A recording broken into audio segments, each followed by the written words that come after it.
अस्सलाम वालेकुम दोस्तों।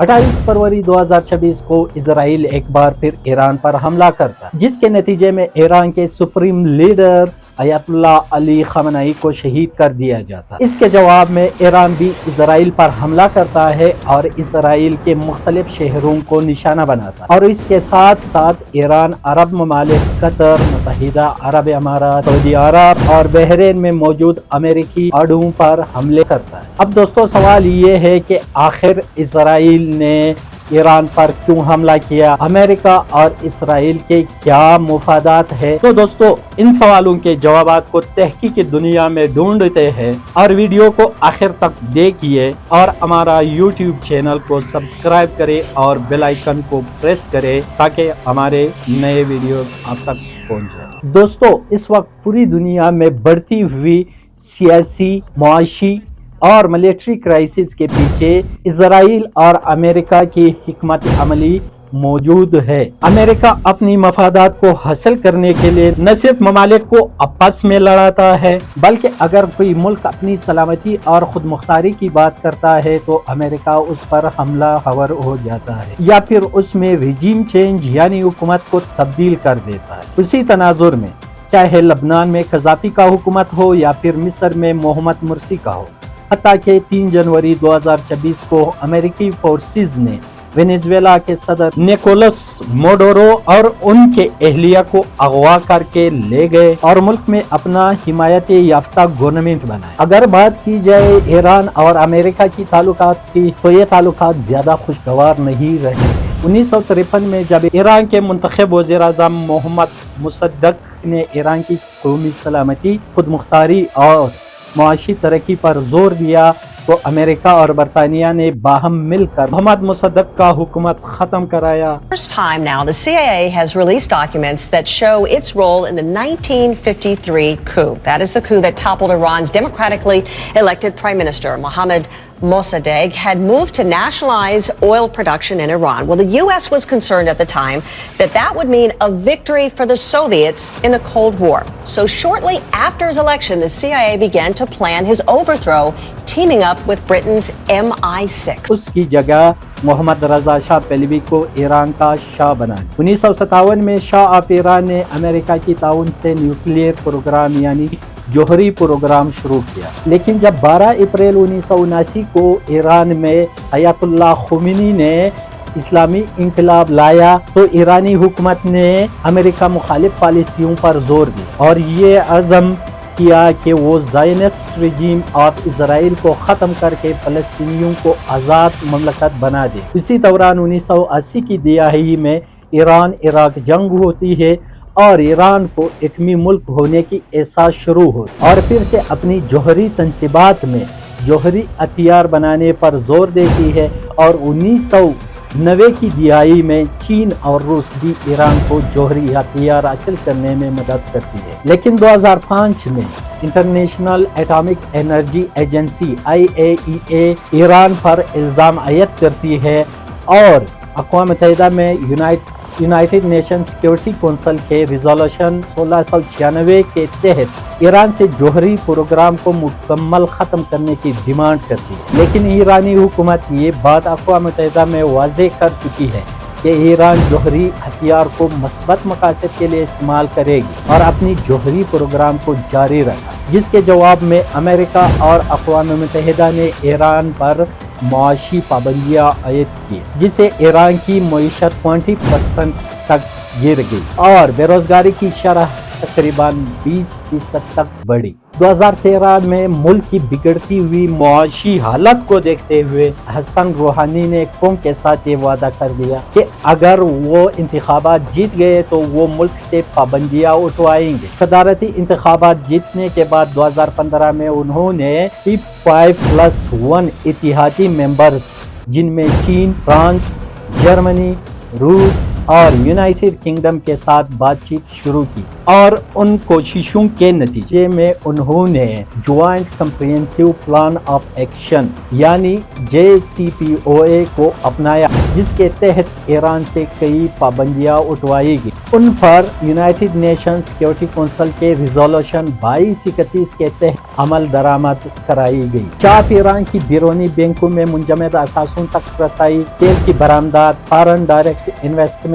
اور کاروبار، ایرانی بینکوں سے پابندی ہٹانا، جس سے مہنگائی اور بے روزگاری کی شرح میں کمی واقع ہو جائے گی۔ ایرانی کرنسی میں بہتری اور ورلڈ ٹریڈ آرگنائزیشن کے ممالک تک رسائی ممکن ہو پائی۔ دوستو، باوجود اس کے کہ ایران JCPOA پر مکمل عمل درآمد کر رہا تھا، لیکن جیسے ہی ڈونلڈ ٹرمپ 2016 میں امریکہ کے صدر بنے تو اس نے واپس ایران پر پابندیاں عائد کی، جس سے ایران اور امریکہ کی تعلقات مزید خراب ہونا شروع ہو۔ 2019 میں ٹرمپ کے دور حکومت میں بغداد میں US ایمبیسی کے اندر پروٹیسٹ ہوئے، اور ساتھ ہی ساتھ آئل کے ٹینکرز بھی ٹارگیٹ کر دیے گئے۔ ٹرمپ نے اس کی تمام الزامات ایران پر عائد کیے، اور امریکہ نے ایران سے مطالبہ کیا کہ وہ جوہری ہتھیار اور بیلسٹک میزائل پر کام کرنا چھوڑ دے، ورنہ ایران کے لیے ان کے نتائج بہت برے ثابت ہوں گے۔ 31 دسمبر کو جب دونوں ممالک کے درمیان ٹینشنز بڑھے تو امریکہ نے بغداد میں قدس فورسز پر ہوائی حملے کیے، جس کے نتیجے میں قدس فورس کے کمانڈر قاسم سلیمانی کو شہید کیا گیا۔ اسی بگڑتی ہوئی صورتحال میں ایران نے وسطی ایشیا میں پراکسی نیٹ ورک کو مضبوط بنانے پر کام شروع کر دیا، اور لبنان میں حزب اللہ کو ملٹری ایڈز اور ڈرونز فراہم کیے۔ اس کے ساتھ انہوں نے حماس کی مدد کی، اور یمن میں حوثیز کو بیلسٹک میزائلز اور ڈرونز مہیا کیے۔ عراق اور شام میں شیعہ ملیشیا کو بھی مضبوط کر دیا۔ دوستو، حالات تب بہت زیادہ خراب ہو جاتے ہیں جب 7 اکتوبر 2023 کو حماس اسرائیل پر حملہ کرتا ہے، اور اس کے جواب میں اسرائیلی پرائم منسٹر بنجامن نتنیاہو فلسطین پر جنگ شروع کر دیتا ہے، اور حماس کو اور سویلینز فلسطینینز کو ٹارگیٹ کر دیتا ہے۔ تو اسی دوران ایران حماس کی بھرپور مدد کرتا ہے، اور اسے ملٹری ایڈ بھی پہنچاتا ہے، اور ساتھ ہی ساتھ حزب اللہ، شام، حوثیز اور دوسرے بھی حماس کی مدد میں کود پڑتے ہیں۔ تو ان دوران ایران اور اسرائیل ایک دوسرے کے ساتھ پراکسی وار میں انگیج ہو گئے، اور ایران بھی اپنی پراکسیز کو اسرائیل کے خلاف استعمال کرتے رہے، اور دوسری طرف اسرائیل بھی اپنے پراکسیز کو ایران کے خلاف استعمال کرتے رہے۔ لیکن حالات اس وقت پیش لیتا ہے جب اسرائیل دوسرے ممالک میں براہ راست ایرانی تنصیبات پر حملے کر دیتا ہے۔ اپریل 2024 میں اسرائیل نے شام کے علاقے دمشق میں ایرانی مشاورتی بلڈنگ پر ہوائی حملہ کیا، جس کے نتیجے میں ایران کے 2 جنرل اور 5 ملٹری ایڈوائزرز شہید ہو گئے۔ ایران نے جوابی کارروائی میں 300 ڈرونز اور میزائلز اسرائیل پر براہ راست داغے، اور اس آپریشن کا نام آپریشن ٹرو پرومیس 1 رکھا گیا، اور اسرائیل نے بھی اس کے جواب میں حماس کے رہنما اسماعیل ہانیہ اور حزب اللہ کے حسن نصر اللہ کو شہید کر دیا۔ اسی سال اکتوبر 2024 میں ایران نے ایک بار پھر اسرائیل پر ڈرونز اور میزائل سے حملہ کر دیا،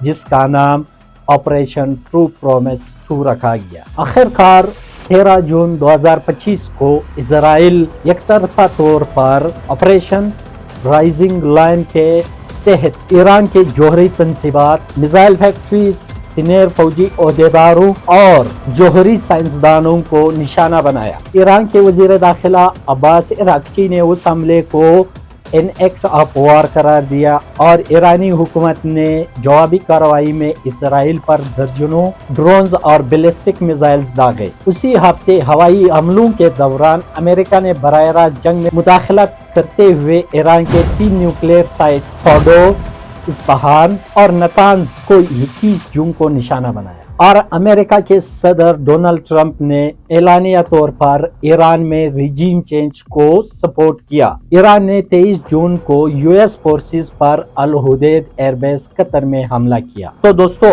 आखिरकार 24 जून 2025 को ईरान, इजराइल और अमेरिका के दरमियान सीज फायर यानी जंगबंदी का मुआहिदा हुआ। President Trump is now in the Netherlands ahead of a NATO meeting. And he says the ceasefire deal between Israel and Iran is still in effect, even after saying both countries violated the agreement overnight. President Trump today lashing out at Israel and Iran as the fragile ceasefire agreement shows early cracks. We basically have two countries that have been fighting so long and so hard that they don't know what they're doing. After Israel and Iran agreed to a ceasefire overnight, लेकिन Israel middle east में greater Israel का मंसूबा मुकम्मल करने के लिए Israel has never said, these are our final borders. David Ben-Gurion didn't get up on a soapbox and say, we are going to create a greater Israel, and it's going to include southern Lebanon, southern Syria, the occupied territories, Green Line Israel, the Sinai, and so forth. Israel और America ने Iran में मौजूदा हुकूमत को ख़त्म करने और नए प्रो इजराइल हुकूमत को बनाने के लिए ईरान के अंदर नया साजिश शुरू किया। ये साजिश 28 दिसंबर 2025 को ईरान में महंगाई और माशी बहरान की वजह से एहतजाज की शक्ल में शुरू हो गए और बहुत कम वक्त में ये एहतजाज मुल्क के 33 में से 31 सूबों तक फैल गई। असल में ये एंटी गवर्नमेंट डेमोन्स्ट्रेशंस अमेरिका और इजराइल की तरफ से ईरान में मौजूदा हुकूमत को तब्दील करने यानी रिजीम चेंज को यकीनी बनाना था, लेकिन ईरानी हुकूमत की मुनज़्ज़म और मौसर इक़दामात की वजह से ये रिजीम चेंज नाकाम हो गई। इस रिजीम चेंज के पीछे इजराइल के दो अहम मकासद हैं। एक ये कि इजराइल का वज़ीर आज़म बेंजामिन नेतन्याहू मिडल ईस्ट में ग्रेटर इजराइल का ख्वाब देख रहा है। Israel is quietly redrawing the map of the Middle East. It's part of a plan called Greater Israel. Greater Israel. Greater Israel. और दूसरी वजह अक्टूबर 2026 में इजराइल में होने वाले इंतखाबात में बेंजामिन नेतन्याहू को बहुत सख्त अपोजिशन का सामना पड़ रहा है। इन्हीं वजूहात की बुनियाद पर इजराइल ने अमेरिका की गठजोड़ से ईरान में प्रोटेस्ट के जरिए रिजीम चेंज में नाकाम हो गया और बाद में उन्होंने ईरान की इलाकाई सालिमियत और खुद मुख्तारी की पामाली करते हुए मिसाइल्स और ड्रोन्स के जरिए ईरान पर हमले किए। क्या ये जंग इस्लामिक रिपब्लिक ऑफ ईरान के लिए खतरनाक साबित होगी या फिर ये जंग दुनिया की तारीख को बदल दे? अब अगर ईरान और इजराइल के दरमियान इस जंग के बारे में बात करें तो ये जंग बाकी जंगों के मुकाबले में बहुत ज्यादा खतरनाक साबित हो सकता है। अगर ये जंग इजराइल और ईरान के बॉर्डर्स तक महदूद न रहा तो और ये जंग तवील होती गई तो ये जंग दुनिया को तीसरी जंग अजीम की तरफ धकेल सकता। अब अगर देखा जाए कि जिस तरह अमेरिका और यूरोप ने रूस को कमजोर करने के लिए उसे यूक्रेन के जंग में फंसा दिया, क्या अमेरिका के साथ भी यही गेम हो गया? क्या अमेरिका इजराइल की हिमायत में ईरान जंग में फंसने वाली है या फिर ये जंग जल्द खत्म हो जाए? देखते हैं इन सवालों के जवाबात को अगले वीडियोस में। तब तक के लिए अल्लाह हाफिज।